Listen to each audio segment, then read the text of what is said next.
চিত্রনায়ক ফেরদৌস তিনি কিন্তু ইতিমধ্যে এই আনন্দ র্যালিটির মধ্যে যুক্ত হয়েছেন এবং তার সঙ্গে কিন্তু অন্যান্য যে শ্রেণী পেশার মানুষ তারা রয়েছেন এবং আমরা দেখছিলাম যে আওয়ামী লীগের দপ্তর সম্পাদক যিনি রয়েছেন এবং তিনিও কিন্তু এখানে আজকে এই আনন্দ র্যালিতে যুক্ত হয়েছেন এবং আমরা একটু কথা বলার চেষ্টা করবো।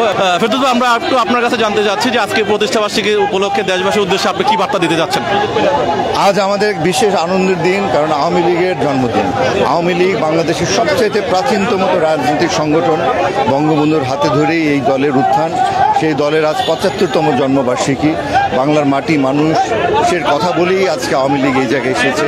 বাংলার মানুষ কীভাবে আরও ভালো থাকবে, মাননীয় প্রধানমন্ত্রী জননেত্রী শেখ হাসিনা আজকে সোনার বাংলাকে ডিজিটাল বাংলাদেশে রূপান্তরিত করে স্মার্ট বাংলাদেশের দিকে এগিয়ে নিয়ে যাচ্ছেন, কারণ তার রয়েছে আওয়ামী লীগের মতো এরকম একটি স্মার্ট একটি সংগঠন।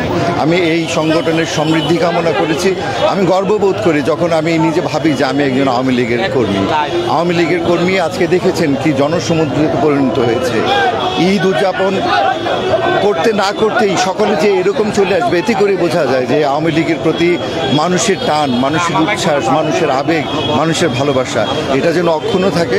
আমরা যেন এই মানুষদেরকে নিয়ে, এই নেতাকর্মীদেরকে নিয়ে দেশের মানুষের উন্নয়ন সেবা করতে পারি, সেই দোয়া করব আবার আজকে সকলের কাছে।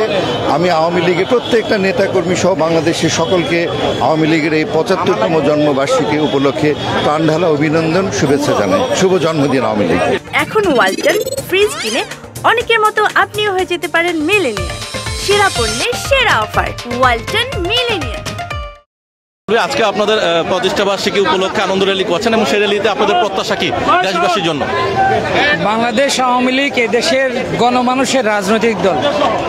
৭৫ বছর পূর্তি উৎসবে আজকে একটি গণজাগরণ ঘটেছে ঢাকা শহরে। ঈদের ছুটি ছিল, অনেক মানুষ তার গ্রামের বাড়িতে গিয়েছে পবিত্র ঈদুল আজহা উদযাপনের জন্য। এরপরও আজকে লক্ষ জনতা রাজপথে ঐক্যবদ্ধ হয়েছে এবং অঙ্গীকার করেছে তারা বাংলাদেশ আওয়ামী লীগের নেতৃত্ব ঐক্যবদ্ধ। বাংলাদেশ আওয়ামী লীগের মাননীয় সভাপতি বঙ্গবন্ধু কন্যা জননেত্রী শেখ হাসিনা নেতৃত্ব ঐক্যবদ্ধ। অতীতে যেভাবে আওয়ামী লীগ ইতিহাস রচনা করেছে, আগামীতেও বাংলার জনগণের ভাগ্যের পরিবর্তন করে নতুন ইতিহাস সৃষ্টি করবে।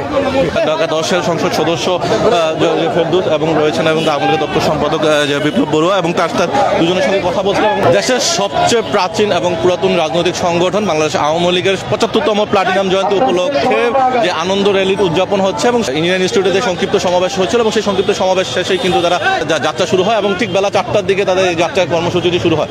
ঢাকা মহানগর উত্তর দক্ষিণে আয়োজিত যে আজকের এই কর্মসূচি এবং সেই আনন্দ র্যালি এবং সেখানে কিন্তু বিভিন্ন ওয়ার্ডের নেতাকর্মীরা, বিভিন্ন স্তরের নেতাকর্মীরা তারা কিন্তু আজকে এখানে উপস্থিত হয়েছেন এবং একই সঙ্গে আমরা দেখলাম যে হাজার হাজার নেতাকর্মী কিন্তু ইতিমধ্যে এখানে উপস্থিত হয়েছেন এবং নেতৃবৃন্দদের প্রত্যাশা রয়েছে যে আগামীতে জাতীয় স্মার্ট বাংলাদেশ গড়ে তোলার ক্ষেত্রে শেখ হাসিনা যে উদ্যোগ রয়েছে সেই উদ্যোগকে সাফল্যমণ্ডিত করতেই কিন্তু তারা তাদের এই কর্মসূচি বাস্তবায়ন করতে এবং তারা এক পাশে থাকবে এবং যে কোনো ধরনের ষড়যন্ত্র মোকাবেলার ক্ষেত্রে সর্বোচ্চ প্রস্তুতি নিয়ে তারা মাঠে থাকবেন।